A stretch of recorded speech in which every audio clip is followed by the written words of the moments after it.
It's legal, easy to buy, and often marketed as a natural pain reliever. But concerns are actually growing around a product, and it's called kratom. Yeah, some communities in South Carolina are actually now seeing it with addiction tied to it. So right now we are talking with Ashley right here from LRADAC, the Lexington-Richland Alcohol and Drug Abuse Council, about what kratom is. I mean, we want to talk about the risks and pretty much, I mean, Ashley, can you kind of just help? What is kratom? Sure. Thank you for asking. Yeah. So kratom is currently being marketed as a lot of a natural opportunity for individuals that are maybe seeking something like that to use. But really, it comes to us from Southeast Asia in leaf form. And when it's taken in small doses, it can have more of a focusing effect. Maybe people report some increased energy and ability to kind of focus in on detail. But what we're really seeing is concerns around large quantity and consumption.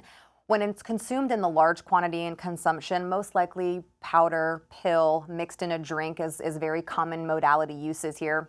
We're seeing it mimic very much like an opioid. So heavy on pain relief, a lot of people will report that, but also that binding to the opioid receptor in the brain, producing the same impact and effect as an opioid would, which is unfortunately where some of the confusion and concern comes in around what it's really doing to individuals short-term and long-term. Yeah, so we did hear over in Berkeley County, South Carolina, they had, a big turnout about what was going on. What are we seeing here with you all? So similar. What we're seeing is this is trending. Now it's not new. This has been around for quite some time, but kind of as we've seen other things, there's a lot of attention around it and it's interesting and it's accessible. When things like this are accessible, a lot of times there's a misconfusion that it's safe. This is a safe alternative. I don't want to take an opioid, so I'm going to take something like kratom to help me have pain relief, maybe experience some high similarities as I would with other substances, but this is safer is the misconception. What we really want to inform our communities about is there's not regulation with the FDA around kratom. It's not been researched as medicinal, nothing in that capacity or category. And so there's not regulation around it, which concerns us for the heightened risk. When we don't have regulation of products, it can be unsafe. It can have high risk of potency because it binds to the opioid receptors like an opioid does. You can experience dependence, and that means when you go away from it, you can experience withdrawal. So it's important for people to be educated, informed, and make those healthy choices for themselves and not necessarily base it off one person's experience because we just don't know a lot about all the long-term unintended consequences just yet. Yeah, because at gas stations, they're colorful. Like you see all of those stuff in the bags as well.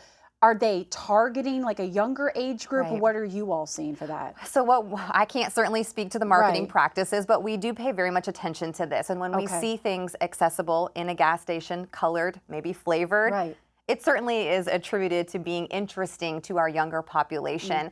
Our younger population is also going through lots of brain development, kind of figuring lots of things out. And so for them, as a young person, I walk into a gas station where I can buy water, Gatorade, soda, chips, and kratom. So it's going to be deemed safe. This is a safe thing because why would a gas station sell something not safe, right? That's going to be the thought process for a young person, for an adult, honestly, who's maybe not focused in on this type of work in this day-to-day conversation. So that's concerning for us. We want to make sure young people are being safe and are informed. And right now, this is not something we would advocate for just because we're still learning a lot about it. So are people coming in at all saying like, they have, is that right? They have, or I've been having kratom, or is it kind of like a subsidy of something else? We're seeing a little bit of both. So we're seeing some multi-substance use. Maybe I'm drinking alcohol, maybe smoking marijuana, and also using kratom. Or maybe we are seeing I was struggling with some opioid dependency, and now I've decided to use kratom to help curb some of that. Again, that may be a personal testimony, somebody's individual experience. We're not currently seeing kratom as being offered as an alternative, right? And so for some people, they may experience that, but we just don't know the long term. And so we don't want to advocate for that until it goes through any type of process that would deem it as such. So I think my last question as you wrap up, if anybody here is watching and they know somebody who is kind of going through this, who's using this, or they might see one of those packets there, or even go and grab it at the gas station, what is LRADAC's kind of best advice right now and the resources that you all have for this? Absolutely. So our best advice is just because someone thinks something is safer doesn't necessarily mean it's safe. And it does run the risk of having dependency, of having withdrawal.